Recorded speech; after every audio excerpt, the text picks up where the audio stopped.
नमस्कार, मैं बालकृष्ण मुले एक बार फिर हाजिर हूँ शहर के गलियारों में चल रही ताजा तरीन चर्चाओं के साथ। आइए सबसे पहले बात करते हैं कर्नाटक के नाटक की।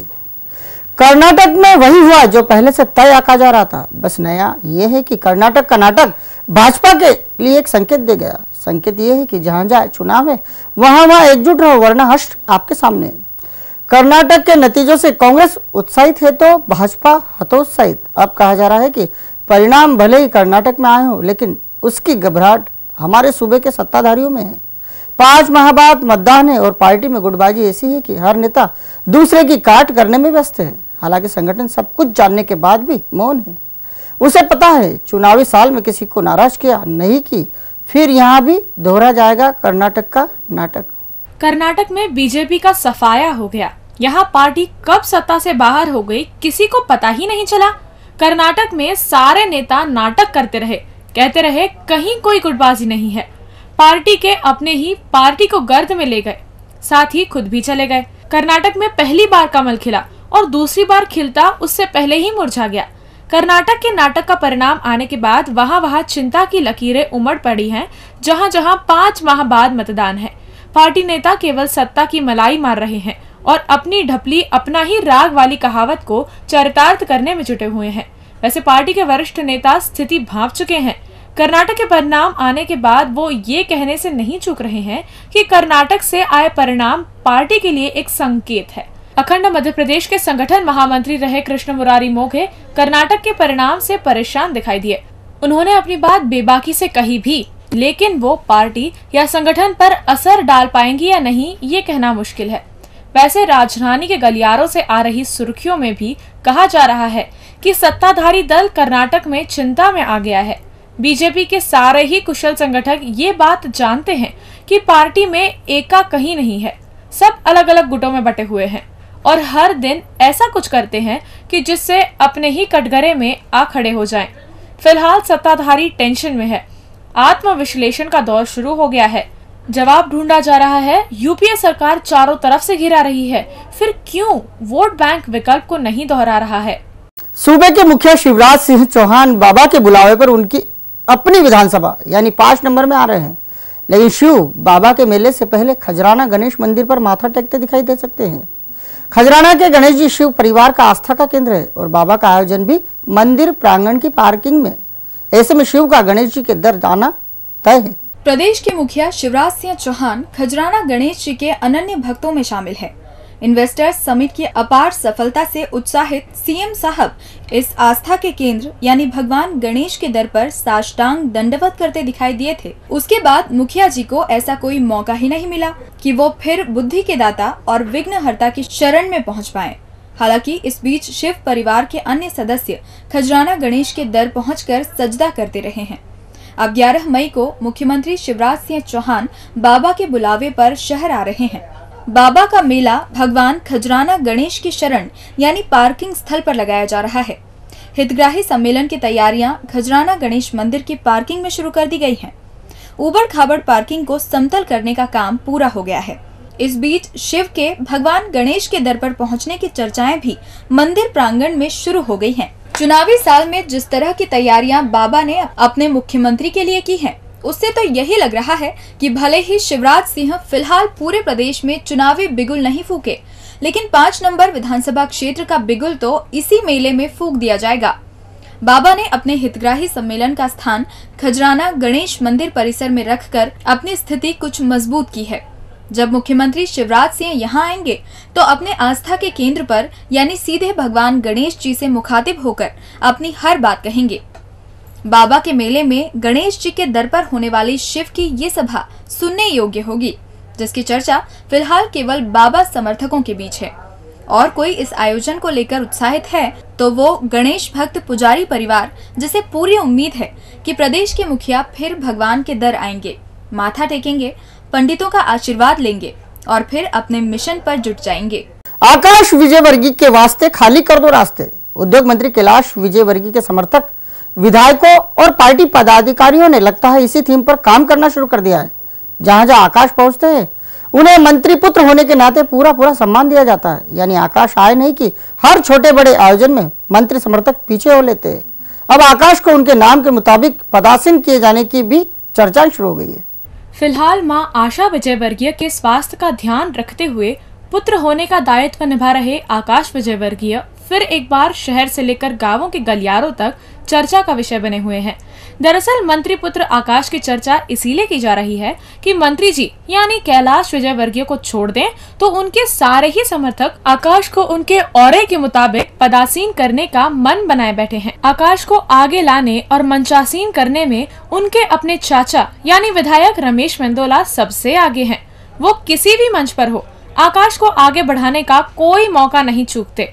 मंत्री समर्थक आकाश के वास्ते ऐसे रास्ते खाली कर देखे जाते हैं कि उन दृश्यों को देख हर कोई यह कह सकता है कि कम समय में मंत्री जी की मंडली इस आकाश नाम के चेहरे को मैदान में लाना चाहते हैं। आकाश अब पार्टी कार्यालय पहुंचकर संगठन के लोगों से भी घंटों घंटों तक चर्चा करने लगे हैं। पार्टी के गलियारों में भी उनकी मौजूदगी देख ये सुरसुरी छोड़ी जा रही है कि आकाश विजयवर्गीय को भी नगर में महत्वपूर्ण जिम्मेदारी मिल सकती है। आकाश विजयवर्गीय के लिए राजनीतिक बिसात इतनी तेजी से बिछाई जा रही है कि एक नारा चल निकला है जिसमें कहा जा रहा है, आकाश विजयवर्गीय के वास्ते और खाली कर दो रास्ते। वैसे ये बात सही है कि आकाश बचपन से ही पार्टी का काम कर रहे हैं। आकाश अपने पिता यानी कैलाश विजयवर्गीय के लिए विधानसभा चुनाव में हर दिन साइकिल पर सवार होकर रैलियां करते रहे हैं। जब उनके पिता महू के भंवर में फंसे थे तो आकाश के साथ साथ कैलाश जी की पत्नी आशा विजयवर्गीय ने भी जमकर मेहनत की। 5 साल से आकाश राजनीति में सक्रिय हैं, लेकिन पिता कैलाश विजयवर्गीय का तो यही कहना है कि जो भी करो अपने पैरों पर खड़े होकर करो। जबकि मंत्री जी के समर्थकों का ये नारा जल्द ही आकाश के लिए बीजेपी दफ्तर में एक कुर्सी लगवा कर ही मानेगा। इंदौर नगर निगम में यूं तो मक्कारों की कोई कमी नहीं है, लेकिन निगम के अधिकारी मेयर और कमिश्नर के आदेशों की भी इस तरह धज्जियां उड़ाते दिखाई देंगे, ये किसी ने सोचा भी नहीं। मेयर साहब संपूर्ण वार्डों का सर्वे कराना चाहते हैं जिससे समस्याओं का लेखा जोखा तैयार हो सके, लेकिन निगम के कलाकारों ने सर्वे के नाम पर जमकर चाय नाश्ता किया और समय काट लौट आए। मतलब अब जो भी समस्या सामने होगी वह जमीनी हकीकत से कोसों दूर होगी और फिर पीड़ित निगम के गलियारों में धक्के खाते दिखाई देंगे। बीजेपी ने महाजनसंपर्क अभियान चलाया तो उनके जनप्रतिनिधियों के साथ साथ पार्टी पदाधिकारियों के सामने ढेरों समस्याएं लोगों ने रखी। कुछ जगह तो विरोध भी हुआ। विरोध का असर भी ऐसा रहा कि जनप्रतिनिधियों को उल्टे पांव कुछ वार्डों से लौटना पड़ा। कुछ वार्डों में विधायकों ने कदम रखा तो उनके सामने रहवासी रौद्र रूप अख्तियार कर सामने आ गए। निगम की समस्याएं देख पार्टी पदाधिकारियों के हाथ पांव ही फूल गए। प्रदेश में सरकार बीजेपी की है, निगम पर भी कब्जा भाजपा का ही है, लेकिन आम लोग अवैध कब्जों, ड्रेनेज समस्या, पेयजल की समस्या से आज भी दो हाथ कर रहे हैं। जब इन सारी समस्याओं को लेकर निगम की ओर उंगलियां उठने लगी तो मेयर जागे और उन्होंने सर्वे कराने की ठानी। अफसरों के दल गठित किए गए। जोन स्तर पर प्रत्येक वार्ड के सर्वे की रूपरेखा तैयार की गई, लेकिन अधिकारियों ने सर्वे को लेकर कोई ईमानदारी नहीं बरती। सर्वे के नाम पर अफसर निगम से वाहनों में तो निकल पड़े, लेकिन उन्होंने ज्यादातर समय चाय नाश्ते में ही गुजार दिया। जिन अफसरों को सुबह 8 बजे काम पर निकलना था वह सुबह 9 बजे तक पोहे जलेबी और चाय का आनंद लेते रहे। जब अफसर निकले भी तो अपने अपने वाहनों से ही नहीं उतरे। उन्होंने वार्डों की तफरीह की और मात्र 3 घंटे में ही वापस निगम के गलियारों में पहुंच गए। कहाँ क्या समस्याएं हैं इसे लेकर ना तो अफसरों ने आम लोगों से कोई चर्चा की, न ही वो उन अंदरूनी हिस्सों तक पहुंच पाए जहां समस्याओं का अंबार है।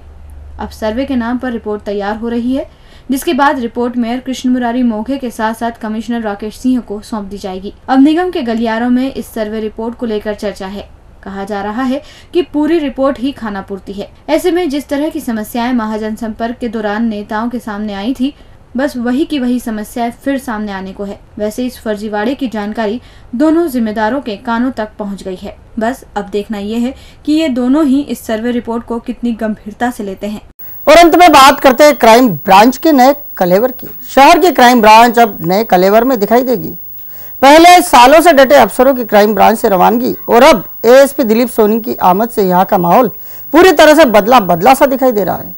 एएसपी दिलीप सोनी की गिनती सॉफ्ट अफसरों में की जाती है। वो अपने काम को बेहद ईमानदारी से करते हैं, वो विवादों से भी दूर रहते हैं और हर काम को बगैर किसी लाग लपेट के पूरा करते हैं। ऐसे में क्राइम ब्रांच में अब वो सब नहीं चल पाएगा जिससे विभाग के चर्चे खाकी के साथ साथ शहर के गलियारों में किए जाते रहे हैं। शायद इसीलिए क्राइम ब्रांच को अब नए कलेवर में बताया जा रहा है। इंदौर की क्राइम ब्रांच में पदस्थ अफसरों के नाम पूरे प्रदेश में बड़े ही सम्मान से लिए जाते रहे हैं। कभी कभी तो खाकी के ही गलियारों में ये कहा जाता रहा है कि थाने की पुलिस का काम केवल रोज नामचे तक सिमट कर रह गया है। अपराधों की विवेचना से लेकर उसके पर्दाफाश करने तक का काम क्राइम ब्रांच के हाथों में आ गया है। क्राइम ब्रांच ने पिछले सालों में अनेक अनसुलझे मामलों का पर्दाफाश कर पूरे देश में नाम कमाया है। इंदौर की क्राइम ब्रांच के चर्चे पूरे देश में उन दिनों कुछ ज्यादा हुए जब एएसपी महेंद्र सिकरवार, महेश चंद्र जैन, अरविंद तिवारी, मनोज राय के साथ साथ जितेंद्र सिंह ने अपने अपने समय पर अपनी स्टाइल में काम किया। इन सभी अफसरों ने अपनी पदस्थापना के दौरान अपने निजी नेटवर्क के दम पर खूब सुर्खियां बटोरी। ये अफसर अपने आला अधिकारियों की आंखों के तारे भी कहलाए। ये अफसर हर दूसरे दिन ऐसी किसी गतिविधि का भंडाफोड़ किया करते थे जिसे अनैतिक कहा जाता था। हालांकि ये बात भी खाकी के ही गलियारों से आती रही है कि मनोज राय और जितेंद्र सिंह की जोड़ी अपनी रवानगी से पहले केवल बड़े मामलों में ही ज्यादा ध्यान देती रही, जबकि शहर में छुटपुट मामलों की बाढ़ सी आई हुई है। अब एक बार फिर इंदौर क्राइम ब्रांच में बदलाव हुआ है। हाई प्रोफाइल कहे जाने वाले अफसरों की रवानगी हो चुकी है और एक बार फिर जमीनी काम करने वाले एएसपी दिलीप सोनी ने इस महत्वपूर्ण कही जाने वाली पदस्थापना पर आमद दे दी है। अब तक जितने भी पुलिस अफसर यहाँ पदस्थ हुए हैं, उनका काम करने का तरीका एएसपी दिलीप सोनी से कुछ हट कर रहा है। शायद इसीलिए इंदौर की क्राइम ब्रांच को अब नए कलेवर में कहा जा रहा है अब यहाँ की कार्यशैली बदली बदली सी दिखाई देगी। सोनी को क्राइम ब्रांच स्टाइल में काम करने की आदत है, यानी ये काम तो करेंगे लेकिन छुप छुप कर। सोनी किसी काम को बढ़ा चढ़ाकर कभी नहीं करते। क्राइम ब्रांच पर कोई दाग लगे उन्हें ये भी पसंद नहीं। वो उसी काम को ज्यादा करने का मन बनाए रहते हैं जिससे असल पुलिसिंग हो जाए और खाकी पर दाग भी न लगे। मतलब अब तक क्राइम ब्रांच के सिपाही जो कुछ भी करते आए हों, लेकिन अब उन्हें अपने साहब से सादगी धारण कर काम में ध्यान लगाना होगा। फिर से मुखबिर तंत्र मजबूत कर नए साहब के लिए कुछ कर गुजरना होगा। अब निचला स्टाफ केवल सेटिंग के भरोसे न रहे, क्योंकि दिलीप सोनी सॉफ्ट नेचर के जरूर समझे जाते हैं, लेकिन वो खुद मेहनत में पीछे नहीं माने जाते। मतलब अब क्राइम ब्रांच में तू चल मैं आया को भूल जाओ, क्योंकि शहर की क्राइम ब्रांच फिर नए कलेवर में है। डीजी न्यूज के खास कार्यक्रम गलियारों से को आप यूट्यूब पर भी देख सकते हैं। गलियारों से के आज के अंक में फिलहाल इतना ही। ताजा खबरों के लिए आप देखते रहिए डीजी न्यूज।